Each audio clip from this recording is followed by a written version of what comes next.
Hello students. आज हम लोग बेसिक मैथमेटिक्स फिजिक्स में पढ़ने जा रहे हैं जो जेई और नीट के लिए बहुत ही इम्पोर्टेंट है। खासतौर से फिजिक्स के लिए ही इम्पोर्टेंट है। इसमें सबसे पहली डीपीपी है और ये डीपीपी ट्रिग्नोमेट्रिकल रेशियो पर डिपेंड है। कुछ ट्रिग्नोमेट्रिकल रेशियोज की वैल्यू फाइंड करना आना चाहिए। जैसे कि इसमें पहला जो क्वेश्चन है उसमें दिया हुआ है साइन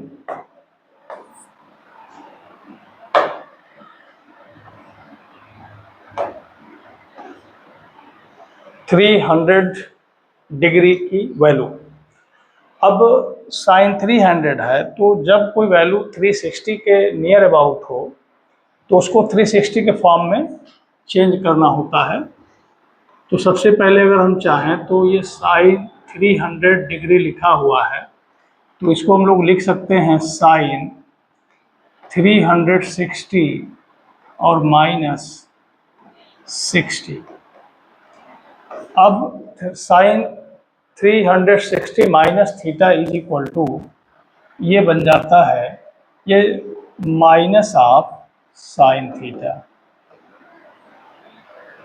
ठीक है, यानी ये चला जाएगा साइन थीटा, बल्कि यहाँ थीटा नहीं लिखेंगे, हम लिख देंगे यहाँ पे हम लिख देंगे 60 डिग्री। तो अब ये फोर्थ क्वाड्रेंट में है, इस वजह से साइन नेगेटिव हो जाएगा और साइन 60 की वैल्यू होती है √3/2। तो इस तरह से माइनस √3/2 साइन 300 डिग्री की वैल्यू हो जाती है। अब ऐसे ही दूसरा वैल्यू निकालना tan 2/5। तो tan 2/5 की वैल्यू अगर निकालनी है आपको तो tan 2/5 कितना हो जाएगा, देखो tan 2/5 देखिए tan 2/5। अब ये 180 के करीब में है तो इसको हम ऐसे ब्रेक करेंगे tan 180 एंड प्लस 45। अब ये 180 है तो इस पे भी वैल्यू सीधे सीधे ट्रिग्नोमेट्रिकल रेशियो की वैल्यू चेंज नहीं होती है, सीधे वही वैल्यू लिखते हैं। तो tan का tan ही होगा तो tan 45 होगा। अब हम प्लस और माइनस जांच करेंगे, चेक करेंगे। तो 180 प्लस 45, 180 प्लस थीटा, ये थर्ड क्वाड्रेंट में चला जाता है और थर्ड क्वाड्रेंट में tan और cot पॉजिटिव होता है, इसलिए इसे पॉजिटिव ही लिखा जाएगा। और tan 45 डिग्री की वैल्यू कितनी होती है, 1 होती है। तो इस तरह से इसका आंसर क्या हो जाएगा, सी वाला हो जाएगा। इसके बाद ये क्वेश्चन हम लोग देखेंगे sine 15 degree and cos 15 degree.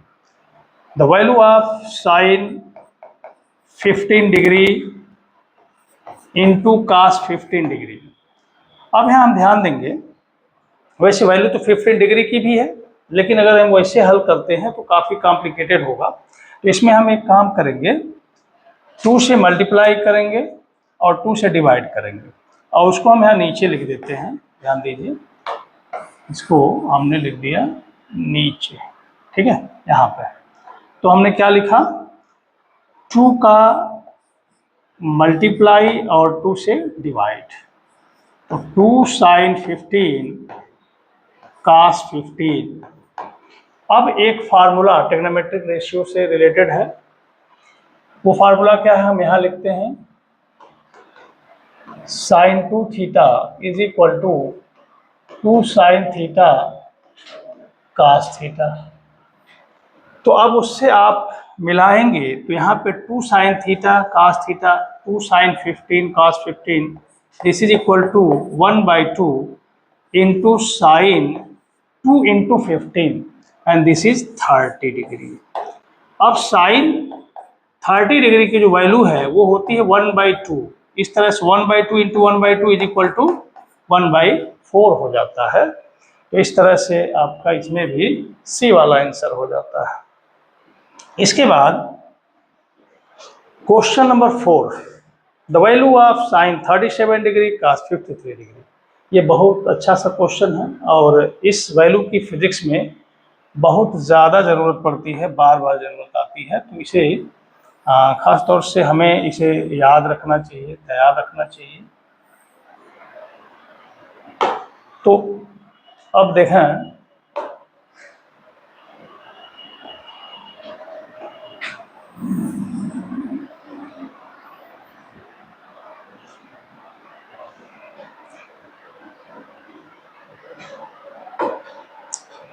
अब इसमें हम लोग देखते हैं ये वाला क्वेश्चन नंबर 4।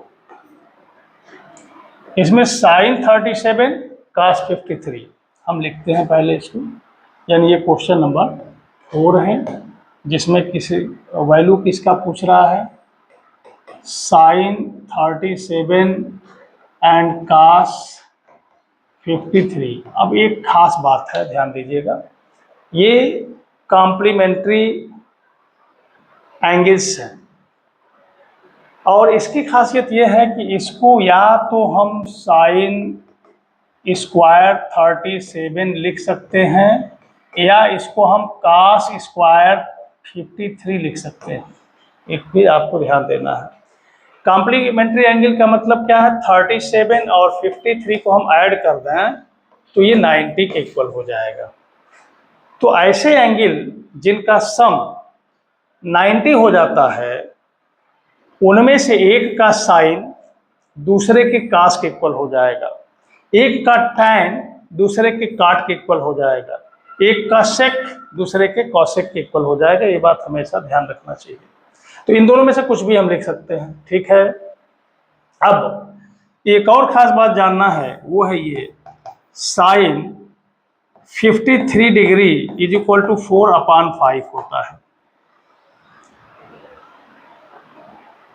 तो अब हम एक राइट ट्रायंगल यहाँ बना लेते हैं, जिसमें ये एंगल 53 अगर हम ले लें तो इसका मतलब ये हुआ कि ये 4 होगा, ये 5 होगा, और अगर पाइथागोरस थ्योरम की बात हम कर लें तो ये 3 हो जाएगा। This square minus this square in under root, यानी 25 माइनस 16 इज इक्वल टू 9। 9 को अंडर रूट में करेंगे कितना आ जाएगा, 3 आ जाएगा। ठीक है भाई, ये फार्मूला है ना, hypotenuse square is equal to base square plus perpendicular square. तो हमें यहाँ पे क्या चाहिए था, बेस चाहिए था, तो base square is equal to perpendicular hypotenuse square minus perpendicular square, इसका स्क्वायर हटाएंगे तो रूट हो जाएगा। अब यहाँ पे वैल्यू रखेंगे, हाइपोटेनस है 5 का स्क्वायर 25, ये आपका 16 हो गया। इस तरह से 9 आया, 9 का स्क्वायर रूट कितना हो गया, 3 हो गया। तो फिलहाल आप जान गए। अब साइन 53 की वैल्यू कितनी हो गई, 4/5। अब हम कास 53 की वैल्यू इसी ट्रायंगल से निकाल दें, इसी ट्रायंगल से निकाल देंगे तो कितना हो जाएगा, 3/5 बेस अपान हाइपोटेनस 3/5। इसका मतलब हमारे पास यहाँ कास स्क्वायर 53 है, तो इसकी वैल्यू है यहाँ पे 3/5, और इसका हो गया होल स्क्वायर। तो इस तरह से 9/25 आंसर हो जाता है। तो ये वाला आंसर हो जाता है, ठीक है। अब इसके बाद अगला जो क्वेश्चन है उसमें ये पूछ रहा था कि if sine theta is equal to 1/3 then cos theta will be. तो अब इसमें आप देखें, सबसे पहले हम इसको मिटा लेते हैं ये वाला, उसके बाद फिर बताते हैं आपको।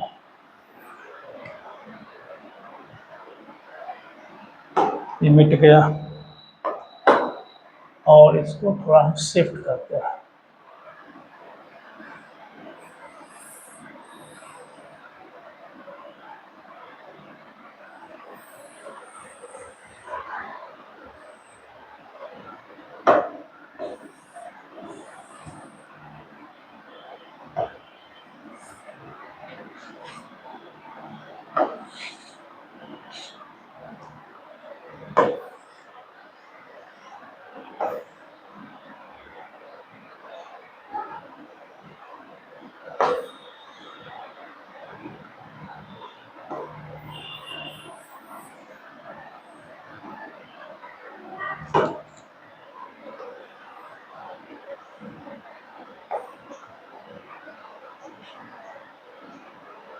अब देखिए क्वेश्चन नंबर 5।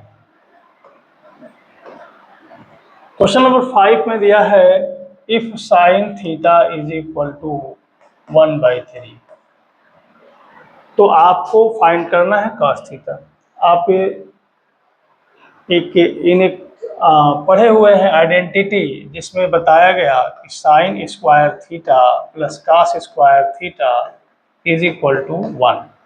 यहाँ से अगर हम कास स्क्वायर थीटा की वैल्यू फाइंड करना चाहें तो 1 माइनस साइन स्क्वायर थीटा, फिर cos theta is equal to root 1 minus sine square theta. अब हम यहाँ वैल्यू पुट अप कर देते हैं। 1 माइनस साइन की वैल्यू 1/3 है, 1/3 के स्क्वायर 1/9 हो जाएगा, रूट 8/9 होगा, और ये हो जाएगा 2√2/3, और ये वैल्यू प्लस माइनस के साथ हो जाएगा। ठीक है। अब ऑप्शन में देखिए क्या क्या दिया हुआ है, यहाँ पर ये वाला आंसर हो जाएगा आपका। ठीक है। इसके बाद अगला जो क्वेश्चन है उसमें क्या कहता है, ध्यान से देखें। Which of the following has value 1? किसके पास 1 वैल्यू है? tan 45 डिग्री, साइन 90 डिग्री, कास 90 डिग्री, कास 0 डिग्री। अब इसमें आप देखेंगे कि एक से ज़्यादा ऑप्शन सही। tan 45 की वैल्यू भी 1 होती है, साइन 90 की वैल्यू भी 1 होती है, और कास 0 की वैल्यू भी 1 होती है, और ये जो है आपका कास 90, इसकी वैल्यू 0 होती है। क्लियर। अब आगे देखें, ये कॉम्प्रहेंसिव टाइप का क्वेश्चन है। देखिए, इसमें स्टेटमेंट दिया रहता है और स्टेटमेंट के अकॉर्डिंग्स आपको क्वेश्चन सॉल्व करना होता है। इसमें देखें क्या कह रहा है, पहले इसको समझ लीजिए बढ़िया से, फिर इसको हम लोग सॉल्व करेंगे। कह क्या रहा है देखो भाई। Following are 3 equations of motion. st is equal to ut plus half at square, and vs is equal to root u square plus 2s, and vt is equal to u plus at। यहाँ दे रहा है कि जो s है वो time का function है, टाइम डिपेंडेंट है। यहाँ पर v डिस्प्लेसमेंट का फंक्शन है, और यहाँ पे v जो है वो भी t का फंक्शन है। तो बाकी सब कुछ दिया हुआ है कि s क्या है, डिस्प्लेसमेंट है, u है इनिशियल वेलोसिटी, t है टाइम, a है एक्सेलरेशन, एंड v है फाइनल वेलोसिटी, ऐसा दिया हुआ है। और इसमें कह रहा है कि टाइम क्या है कि इंडिपेंडेंट वेरिएबल है, और वेलोसिटी डिपेंडेंट वेरिएबल है, इनिशियल वेलोसिटी को कांस्टेंट ले रहा है, डिस्प्लेसमेंट को डिपेंडेंट वेरिएबल ले रहा है। तो फिर क्वेश्चन नंबर 7 की बात करें। Find displacement of a particle after 10 seconds starting from rest with a uniform acceleration of 2 metre per second square. तो सबसे पहले क्वेश्चन नंबर 7 की बात अगर हम करते हैं,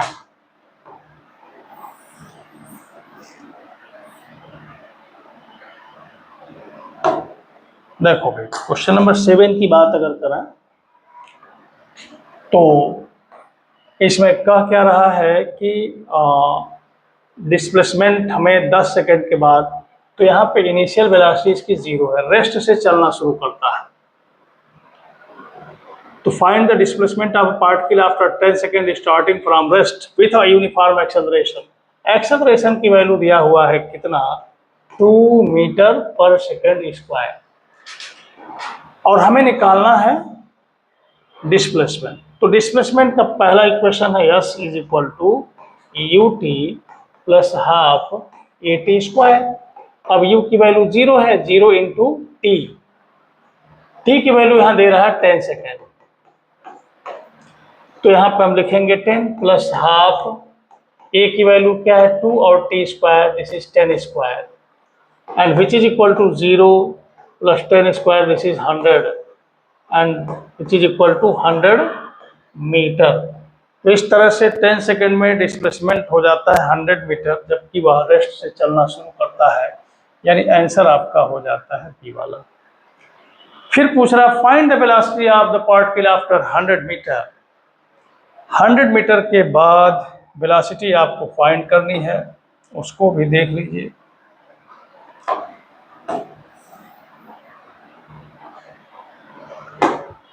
यहाँ पर s की वैल्यू, ये क्वेश्चन नंबर 8 है जिसमें s की वैल्यू दिया हुआ है 100 मीटर। 100 मीटर के बाद वेलोसिटी निकालनी है, जबकि u की वैल्यू 0 ही है ऑलरेडी, तो v is equal to root u square plus 2as दिया हुआ है। अब इसमें u के जगह पे हम 0 लिख देंगे, 2a की वैल्यू यहाँ पे 2 दिया हुआ है और s की वैल्यू कितना है 100। ठीक है, तो आपको मिलेगा रूट 400 और रूट से बाहर हो गया 20 मीटर पर सेकेंड, ये आ गया आपका। ठीक है, अब 20 मीटर पर सेकेंड आंसर कौन सा हुआ, बी वाला। ठीक है, इसके बाद हम बात आते हैं क्वेश्चन नंबर 9। इसमें क्या, find the velocity of the particle after 10 second if it's acceleration is 0 in interval 0 to 10 second. ठीक है, तो 10 सेकेंड में जब देखो, find the velocity of the particle after 10 second if it's acceleration is 0। जब acceleration 0 हो जाएगा तो t की वैल्यू हम कुछ भी रखेंगे, u की वैल्यू पहले से 0 है तो डिस्प्लेसमेंट क्या होगा, 0। लेकिन यहाँ पूछा है वेलोसिटी, वेलोसिटी यहाँ है, वही यहाँ भी u की वैल्यू 0, a की वैल्यू 0, t की वैल्यू कुछ भी रखेंगे, v की वैल्यू हमेशा क्या आएगी, 0।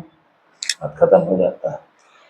फिर क्वेश्चन नंबर 10 की बात होती है, find the displacement of the particle when its velocity becomes 10 metre per second if acceleration 5 metre per second square also. ठीक है भाई, डिस्प्लेसमेंट पूछ रहा, जब इसकी वेलोसिटी कितनी हो जाती है 10 मीटर पर सेकेंड, ठीक है, और इसका एक्सेलरेशन कितना है 5 मीटर पर सेकेंड स्क्वायर, तो इसका डिस्प्लेसमेंट कितना हो जाएगा, ऐसा पूछ रहा है। ठीक है, तो कौन सा इक्वेशन ऑफ मोशन यहाँ पे अप्लाई किया जाए, देखो पूछा displacement, velocity become 10 metre per second square, उसकी velocity 10 metre per second square हो जाती है, तो यहाँ पे देखो वेलोसिटी के जगह पे हम लिख देंगे 10, यहाँ पे देखो, और रूट यू स्क्वायर की वैल्यू 0 हो गई, 2a की वैल्यू कितनी है 5, और s की वैल्यू हमें पता ही नहीं है, वही तो पूछ रहा है। ठीक है, अब हम इसका स्क्वायर कर देते हैं, तो यहाँ आ गया 100 इज इक्वल टू, रूट खत्म हो गया, यह आ गया 10s, तो s इज इक्वल टू कितना आ गया 10 मीटर, तो 10 मीटर कहाँ गया, यहाँ आया। तो इस तरह से डिस्प्लेसमेंट हो गया 10 मीटर, जब उसकी वेलोसिटी 10 मीटर पर सेकंड है तो उसका डिस्प्लेसमेंट कितना हो गया 10 मीटर। तो एक डीपीपी ये है। तो इसी तरह से पहले इसका जो थियोरेटिकल पार्ट है, जो फार्मूला है, जो कंसेप्ट है, सारी चीज़ें बताई जाएंगी, उसके बाद डीपीपी कराई जाएगी। तो इस तरह से जल्दी ही ये आपका कोर्स शुरू होगा, नीट, जेईई और बोर्ड, सारे सभी के लिए एक ही क्लास, नीट और जेईई की 100% तैयारी। कोर्स को दिसंबर तक ख़त्म करना। जो छात्र घर से बैठ के तैयारी करना चाहेंगे उनके लिए एक अच्छा मौका है। पूरा फिजिक्स इसी में पढ़ा दिया जाएगा, बहुत सारे डीपीपीज करा दिए जाएंगे, पीवाईक्यू करा दिया जाएगा, ऑनलाइन टेस्ट करा दिया जाएगा और आपकी बेहतर तैयारी हो जाएगी। Thank you.